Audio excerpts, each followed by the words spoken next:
Welcome to Whiskey Vault. I'm Daniel. Rex. 2 whiskeys What? from Steve Anderson, who just become a patron saint with this donation. Steve Anderson, you're a patron saint of whiskey.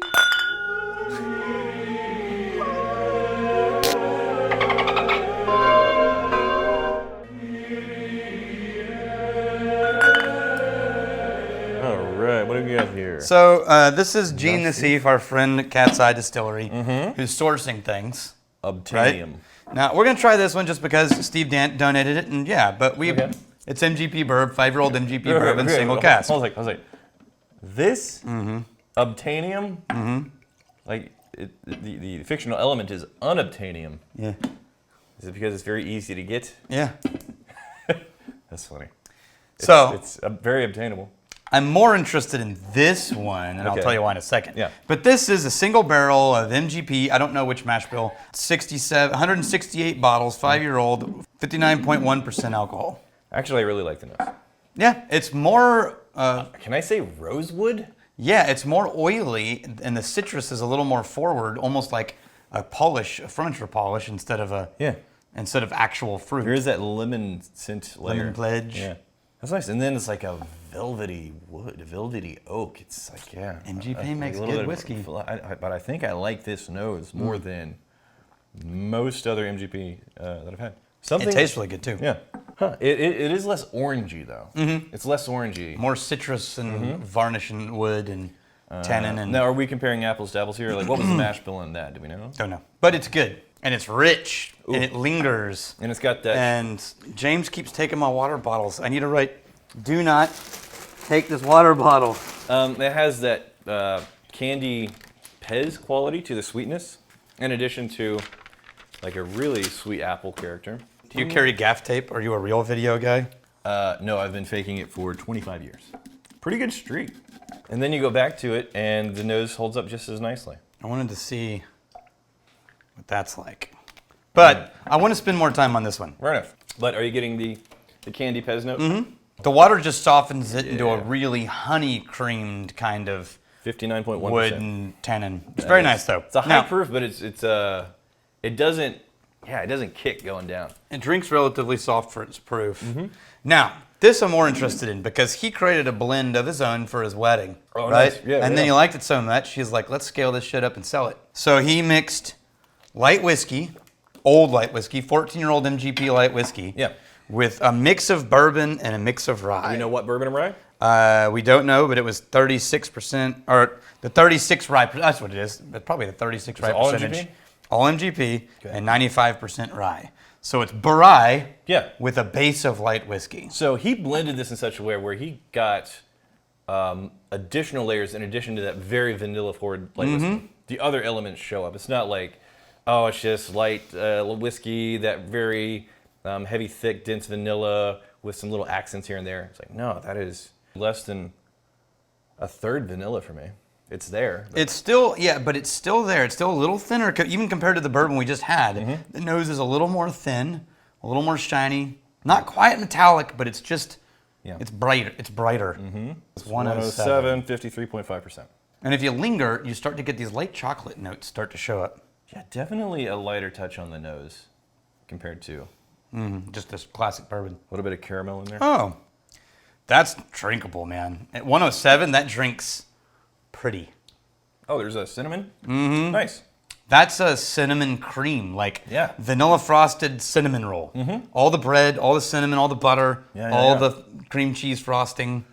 Yeah, I like that. I like that better than the bourbon, actually. I didn't think I would. I think they're different, which is nice because you get spirits from the same distillery.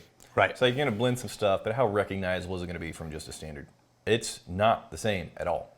They're both good. Depending on the mood that I'm in, I could go either way. I like them both. I do like them both, but I think I would always choose this one.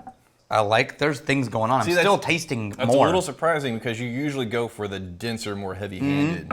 This is cinnamon vanilla cream. But this keeps opening and changing. So as you were talking, and I'm sitting there with it, the wood's starting to show up. And it gets just a little bit dry, but it still lingers with the sweetness. It reminds me, it's not a cinnamon roll. Cinnamon roll has icing. but it's the kind of cinnamon, that dusting on a pastry with a vanilla cream character mixed in there. David Jones, I've discovered that my tastes run very similar to Rex's, so you're doing it correctly. Congratulations. I'm sure a few years of therapy can fix that. Yeah. It cannot. No. So I've been buying whatever Rex says he likes, and I've yet to be disappointed.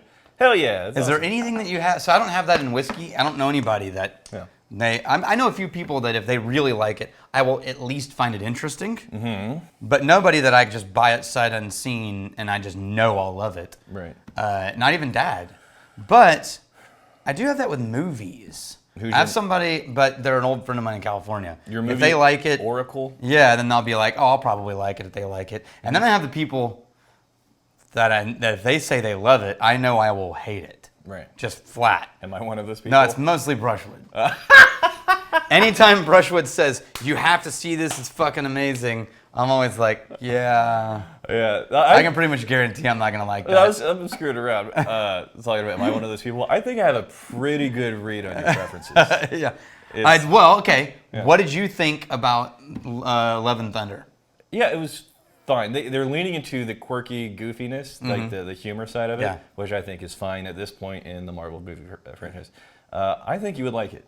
I felt basically the same as you, which is I thought, that was fun, I guess. Yeah. I definitely laughed. You took your kids. I did take my kids. There you go. But I wouldn't go back and watch it again. No. I don't think most Marvel movies these days. After you get past like Endgame. It felt to me like if someone who was trying to be Mel Brooks but still had to make a Marvel movie, made a movie.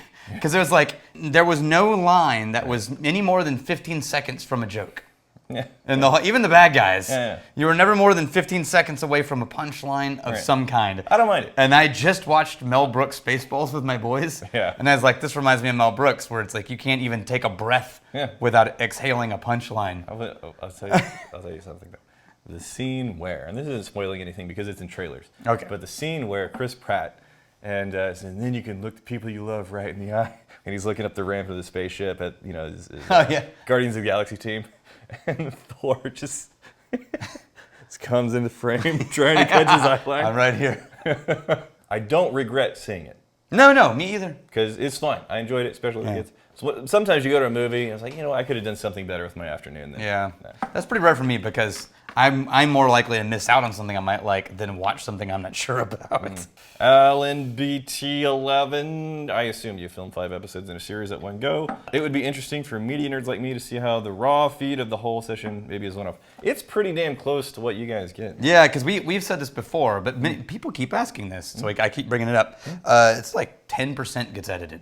Yeah. And then most of the editing is the cut-ins, is from what I've seen. And most of that is you deciding to wander off. I'm done shooting now. I'm going to go look over at this shelf. Yes.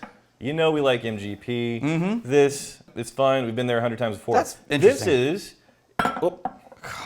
Cutting you off. Oh, really? This is the pleasant surprise where they combined things that are very familiar in such ways to make them new and interesting and unique. And Batch 5, by the way. Here's to fighting, stealing, and drinking. If you fight me, I fight for a friend. You steal, may you steal your liver stars. And if you drink, may you drink with us.